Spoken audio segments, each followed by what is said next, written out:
नमस्कार दोस्तों, स्वागत है आपका हमारे चैनल टेल्स बाय यशु पर। यहाँ पर आपको मिलेंगी अनोखी और रोचक कहानियाँ। अगर आपको हमारी कहानियाँ पसंद आती हैं तो कृपया करके हमारी वीडियो को लाइक करें, इसको अपने दोस्तों के साथ शेयर करें और अगर आप इस चैनल पर नए हैं तो कृपया करके सब्सक्राइब करें। आपका हमारे चैनल पर विजिट करने के लिए बहुत बहुत धन्यवाद। चलिए आज की कहानी का सफ़र शुरू करते हैं। अनिका के कैफे से जाने के बाद विशाल ने इंस्पेक्टर अब्बास से कहा, सर, क्या आपको नहीं लगता कि आपने अनिका जीप को कुछ इतनी बड़ी जिम्मेदारी देने में कुछ ज़्यादा ही जल्दबाजी कर दी है? सर, ये बात मैं भी मानता हूँ कि डॉक्टर अमृता दुनिया की सबसे बेहतरीन डॉक्टर है और ये हर कोई जानता है।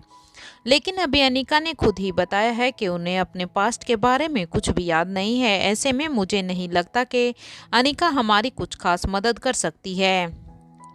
और वैसे भी हमने इस केस में एक होनहार डॉक्टर की ज़रूरत है। और फिर अनिका जी ने याददाश्त जाने के बाद वापस से कितनी ही डॉक्टरी की पढ़ाई कर ली होगी, इसलिए मुझे नहीं लगता कि आपको अनिका पर इतना भरोसा करना चाहिए। आखिरकार ये केस है भी तो इतना पेचीदा जिसमें कुछ भी समझ नहीं आ रहा है। इंस्पेक्टर अब्बास विशाल की ये बात सुनकर अब्बास मुस्कुराने लगता है और फिर उन्होंने कहा, तुम सही कह रहे हो। इस केस में हमें एक होनहार डॉक्टर की ज़रूरत है और इसलिए ही मैंने अनिका को इस केस के लिए चुना है, क्योंकि मैं एक बात बहुत अच्छे से जानता हूँ, जो काम अनिका कर सकती है वो इस दुनिया में कोई और डॉक्टर कर ही नहीं सकता। सी इज अ सुपर वूमेन। वो एक अच्छी डॉक्टर है, एक अच्छी कार रेसर है, मार्शल आर्ट में भी उसका कोई भी जवाब नहीं। मैंने मैंने देखी है उसकी स्किल्स। अब्बास का अनिका पर इतना विश्वास देखकर विशाल शॉक्ड हो गया। अभी विशाल अपने शौक से बाहर आया भी नहीं था कि उसके कानों पर अब्बास की फिर से आवाज़ पड़ी। अब्बास ने कहा कि तुमने कहा कि अनिका ने फिर से डॉक्टरी के बारे में क्या ही सीखा होगा, तो मैं तुम्हें एक बात बताना चाहता हूँ कि आज लोग ये तो जानते हैं कि डॉक्टर अमृता इस दुनिया की सबसे बेहतरीन सर्जन है, लेकिन ये बात बहुत ही कम लोग जानते होंगे कि 19 साल की उम्र तक अनिका ने अपना स्कूल पास आउट भी नहीं किया था। अनिका का उसके सौतेले माँ बाप की वजह से बचपन में ही स्कूल छूट गया था, जिसकी वजह से वो अपनी आगे की पढ़ाई नहीं कर पाई। लेकिन क्या तुम्हें पता है, अनिका ने सिर्फ 6 साल में न केवल अपना स्कूल और कॉलेज पूरा किया, बल्कि वो दुनिया की सबसे बेहतरीन डॉक्टर भी बन गई, जिसका मुकाबला बड़े से बड़ा डॉक्टर भी नहीं कर सकता। और ये सब उसने बिना किसी की मदद के किया है। और फिर अब तो अनिका के साथ रोहित मारवा भी खड़ा है। रोहित मारवा का अनिका को पूरा सपोर्ट है। और हाँ, एक बात और, अनिका की सबसे बड़ी ताकत उसका दिमाग है और उसके दिमाग की ताकत का अंदाज़ा तुम इस बात से लगा सकते हो कि मिस्टर एक्स, आई थिंक तुम उसे तो जानते ही होगे। मिस्टर एक्स, जिसे दुनिया का सबसे बेहतरीन हैकर माना जाता है, वो कोई और नहीं बल्कि अनिका है। और क्या आपको पता है अनिका ने हैकिंग कितने टाइम में सीखी थी? तभी विशाल ने कुछ सोचते हुए कहा, शायद लगभग 5 साल। अब्बास ने विशाल को जवाब देते हुए कहा, नहीं, ना 5 साल, ना 3 या 4 दिन। उसने सिर्फ 3 से 4 घंटे में ही हैकिंग पूरा सीख लिया था। और खतरनाक ऑर्गेनाइजेशन जिस तक हर किसी के पास पहुंचना कितना मुश्किल है। क्या तुमने वो केस सुना था? तभी विशाल कहता है, हाँ सर, मुझे अच्छे से याद है वो केस। उस केस में तो हमारे गवर्नमेंट के पास भी पूरी डिटेल नहीं थी, क्योंकि वो केस दूसरे देशों से ऑपरेट होता था। अब इंस्पेक्टर अब्बास कहता है, किसी भी डिपार्टमेंट में खतरनाक ऑर्गेनाइजेशन के बारे में कोई भी ज़्यादा डिटेल नहीं थी, लेकिन सिर्फ एक अनिका ही थी, जिसकी वजह से उस ऑर्गेनाइजेशन के बारे में खबर तो दूर, उसका खात्मा भी हुआ है। अनिका के द्वारा ही उस खतरनाक ऑर्गेनाइजेशन को खत्म कर दिया गया था। अब्बास की बात सुनकर विशाल के मानो होश ही उड़ गए थे। उसे समझ ही नहीं आ रहा था कि कोई इतनी बड़ी हैकिंग, इतने बड़े काम, इतनी सारी स्किल कोई कम का टाइम में कैसे सीख सकता है। इधर अब तक लक्ष्य और श्वेता एक शानदार रेस्टोरेंट के सामने जाकर रुकते हैं। लक्ष्य अपनी गाड़ी को रोकता है। लक्ष्य सबसे पहले अपनी सीट से उतरकर श्वेता की सीट की तरफ की खिड़की खोलता है और अपना हाथ श्वेता की तरफ आगे बढ़ाता है। श्वेता भी लक्ष्य के हाथ में अपना हाथ देकर गाड़ी से उतरती है। अब लक्ष्य खिड़की को बंद करके और वो दोनों हाथ में हाथ डाल के रेस्टोरेंट की तरफ बढ़ते हैं। एक खूबसूरत रेस्टोरेंट की झिलमिलाती हुई शाम, हल्की हल्की लाइट्स, बैकग्राउंड में सॉफ्ट म्यूजिक बज रहा था। लक्ष्य और श्वेता जब अंदर जाते हैं तो वहाँ पर लक्ष्य ने एक खूबसूरत टेबल को पहले से ही बुक किया हुआ था। उस खूबसूरत टेबल पर अब लक्ष्य और श्वेता दोनों ही आमने सामने बैठ जाते हैं। श्वेता मुस्कुराते हुए अपने बाल पीछे करते हुए लक्ष्य से कहती है, कितना प्यारा रेस्टोरेंट है ना लक्ष्य, तुमने कैसे चुना ये? अब लक्ष्य हंसते हुए, तुम्हारी तरह जो सबसे खास है उसे ढूंढने में थोड़ा वक्त लगता है। श्वेता अब शर्माते हुए कहती है, तो आज का स्पेशल मौका क्या है, ऐसे अचानक डिनर प्लान? तभी लक्ष्य गंभीर होते हुए फिर से मुस्कुराते हुए कहता है, मुझे लगा हम इतने दिनों से काम, फैमिली और तैयारियों से उलझे हैं, थोड़ा वक्त सिर्फ हमारे लिए भी तो होना चाहिए ना। अब श्वेता होले से कहती है, सच कहूँ तो मुझे भी तुम्हारे साथ ऐसी शांति में ही बैठना बहुत ही याद आ रहा था। तभी वेटर आता है और वो टेबल पर मेन्यू थमाता है। दोनों मेन्यू को देखने लगते हैं। अब लक्ष्य श्वेता को देखते हुए कहता है कि तुम्हारी पसंद की जो भी चीज़ हो आप उसे ऑर्डर कर दीजिए। तभी श्वेता भी अपनी पसंद की जो चीज़ें थी वो ऑर्डर कर देती है। वो दोनों अब धीरे से एक दूसरे को स्माइल पास कर रहे हैं और वो वेटर उन दोनों का ऑर्डर लेकर चला जाता है। लक्ष्य थोड़ा झुक कर धीमे स्वर में कहता है, श्वेता जब भी तुम्हें देखता हूँ ना लगता है जैसे सब कुछ रुक सा गया है, बस तुम और मैं। तभी श्वेता अपनी पलकों को झुकाते हुए धीमे से कहती है, तुम्हें देखती हूँ लक्ष्य तो डर लगता है। अब लक्ष्य चौंक कर पूछता है, डर? लेकिन क्यों श्वेता?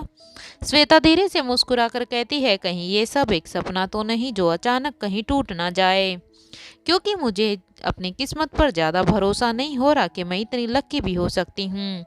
अब लक्ष्य कहता है अपना हाथ श्वेता के हाथ में रखते हुए, अगर ये सपना है भी तो मैं चाहता हूँ कि हम दोनों साथ में इसे सच कर दें।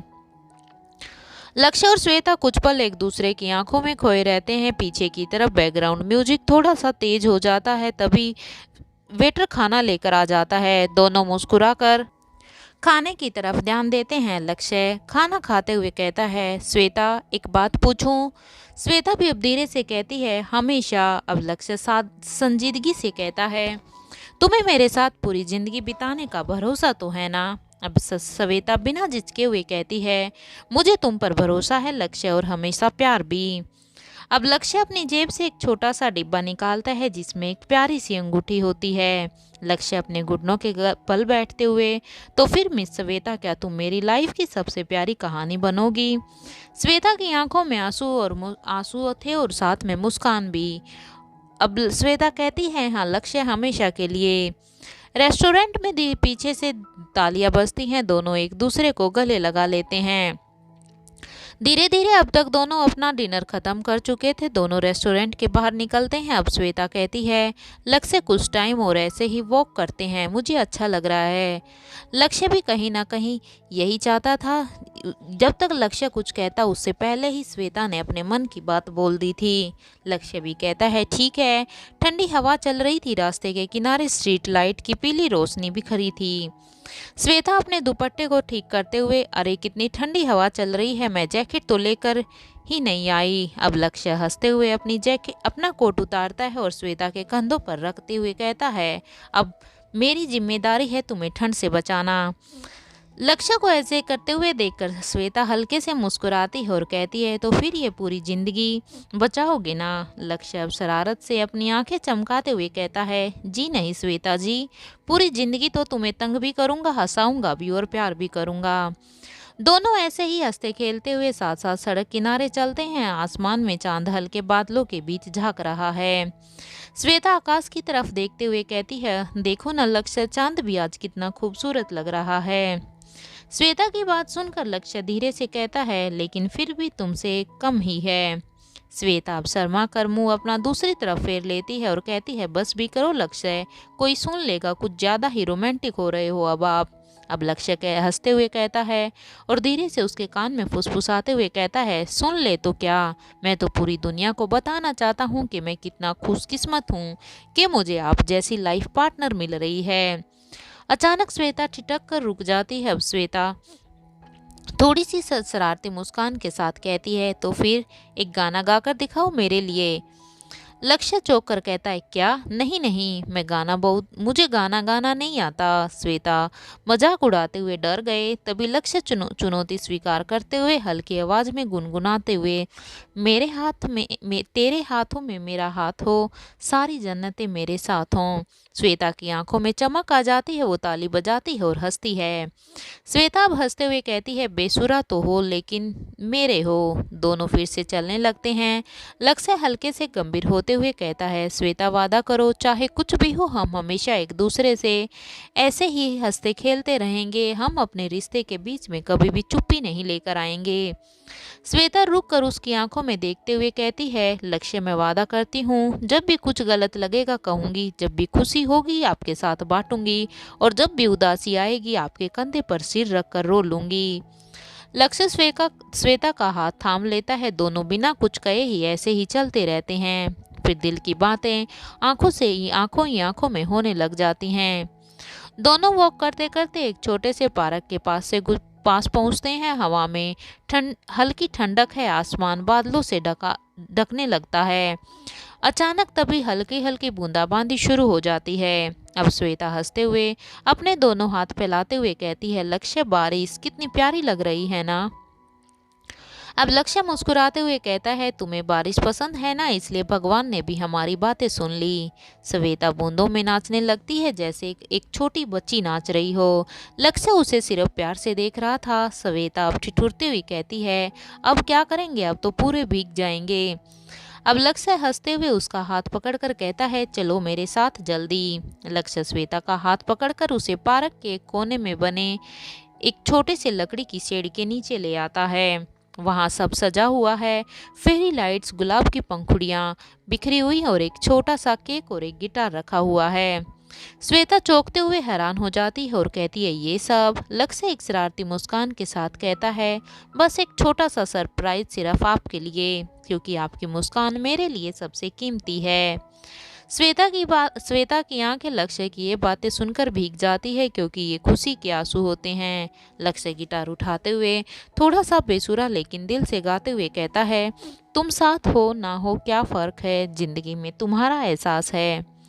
श्वेता अपने दिल पर हाथ रखते हुए उसे सुनती है, फिर हंसते हुए तालियां बजाते हुए कहती है, गाना तो बहुत ही गजब का बेसुरा था, लेकिन इमोशंस पूरे थे, 100 में से 100 अंक। लक्ष्य की आंखों में चमक आ जाती है और अब वो श्वेता से कहता है, श्वेता हर साल हर मोड़ पर मैं तुम्हारे लिए कुछ न कुछ खास करता रहूंगा, ये मेरा वादा है।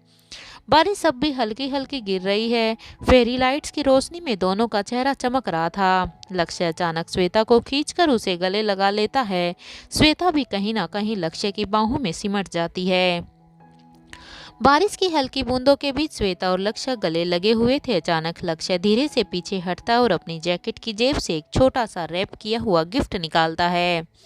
लक्ष्य थोड़ा झिझकते हुए कहता है, ये कुछ बहुत खास है, मैंने तब बनाया था जब हम मिले थे। श्वेता हैरानी से, कब, कौन सी मुलाकात में? लक्ष्य धीरे से मुस्कुराते हुए कहता है, शायद तभी जब मैं तुम्हें पूरी तरह से अपना दिल दे बैठा था। श्वेता के हाथों में लक्ष्य अब गिफ्ट थमा देता है। श्वेता धीरे से रैपिंग खोलती है। अंदर एक छोटा सा हैंडमेड नोटबुक जैसा था, जिस पर लिखा था, मेरी सबसे खूबसूरत कहानी। श्वेता अब लक्ष्य को कहती है कि क्या बात है लक्ष्य, आज तो आप कुछ ज़्यादा ही रोमांटिक हो रहे हो, एक एक सरप्राइज के बाद एक एक सरप्राइज देते जा रहे हो। श्वेता की बात सुनकर अब लक्ष्य हल्का सा मुस्कुरा देता है। अब श्वेता नोटबुक खोलती है, उसमें छोटे छोटे स्केच, कुछ कविता है और उनके साथ बिताए लम्हों के बारे में लक्ष्य के ने अपने हाथों से कुछ लिखे हुए शब्द थे। हर पन्ने में उनकी पहली मुलाकात, पहली कॉफी डेट, पहली लड़ाई, पहली मुस्कान का जिक्र है। श्वेता आंखों में आंसू लिए लक्ष्य से कहती है, लक्ष्य क्या ये सब आपने लिखा है? लक्ष्य अब धीरे से, हर बार जब भी तुम मुस्कुराती थी मैं अपने दिल में एक कहानी लिख लेता था, सोचा था जब सही वक्त आएगा तुम्हें बता दूंगा। श्वेता एक पेज पलटती है, वहाँ एक छोटा सा लिफाफा चिपका होता है जिस पर लिखा था, केवल तुम्हारे लिए। श्वेता अब अपना लिफाफा एक्साइटमेंट से खोलती है। उसमें एक छोटा सा लेटर है। लेटर में लिखा था, प्रिय श्वेता जी, जब मैंने तुम्हें पहली बार देखा था तब शायद मेरा दिल पहली बार सही मायनों में धड़कना सीखा था। तुम्हारी हंसी, तुम्हारी मासूमियत बातें मेरे हर दिन को रोशन करती है। अगर ज़िंदगी एक किताब होती तो मैं चाहता कि हर पन्ना तुम्हारे नाम से शुरू हो और तुम्हारी मुस्कान से ख़त्म। क्या आप मेरी ज़िंदगी की सबसे प्यारी कहानी बनोगी हमेशा के लिए? आपका लक्ष्य। श्वेता लेटर पढ़कर सुबक पढ़ती है और वो आगे बढ़कर लक्ष्य को जोर से गले लगा लेती है। श्वेता रुआसी आवाज़ में कहती है, हाँ लक्ष्य, मैं आपकी कहानी बनना चाहती हूँ, अब हमेशा के लिए। बारिश थोड़ी सी तेज हो जाती है, लेकिन दोनों को इस वक्त कोई भी फर्क नहीं पड़ता, जैसे उस पल में सिर्फ वो दो दिल धड़क रहे हो। इधर दूसरी तरफ अनीका दिल्ली हाईवे पर गाड़ी मारवा हाउस की तरफ दौड़ा रही थी कि तभी अनीका का फ़ोन बजने लग जाता है। अनीका ने अपनी कार अपनी एक साइड लगाती है और फिर उसने फ़ोन देखा तो उसमें देखती है कि उस पर अंजलि मामी का कॉल आ रहा था। जैसे ही अनीका ने अंजलि मामी का फ़ोन उठाया तभी अंजलि मामी ने अनीका से कहा, अनीका कहाँ हो? तभी अनीका ने कहती है, मामी मैं किसी काम से बाहर थी। तभी अंजलि मामी कहती है, अनीका कल लक्ष्य अपनी माँ के साथ अब मल्होत्रा हाउस में आने वाला है। वो चाहते हैं कि अब दोनों परिवारों को जल्द ही श्वेता और लक्ष्य की सगाई के बारे में सोचना चाहिए और वो इसी बारे में बात करने के लिए कल मल्होत्रा हाउस आने वाले हैं। इसलिए मैं चाहती हूँ कि कल तुम भी यहाँ हो, क्योंकि श्वेता के लिए तुम उसके लिए क्या मायने रखती हो वो तो तुम भी जानती हो। अब अंजलि मामी की बात सुनकर अनीका कहती है, ओके मामी, मैं कल मल्होत्रा हाउस टाइम से पहुंच जाऊंगी। अनीका अब अंजलि मामी को बाय बोल देती है और फ़ोन को डिस्कनेक्ट कर देती है और फिर से वो मारवा हाउस की तरफ निकल जाती है।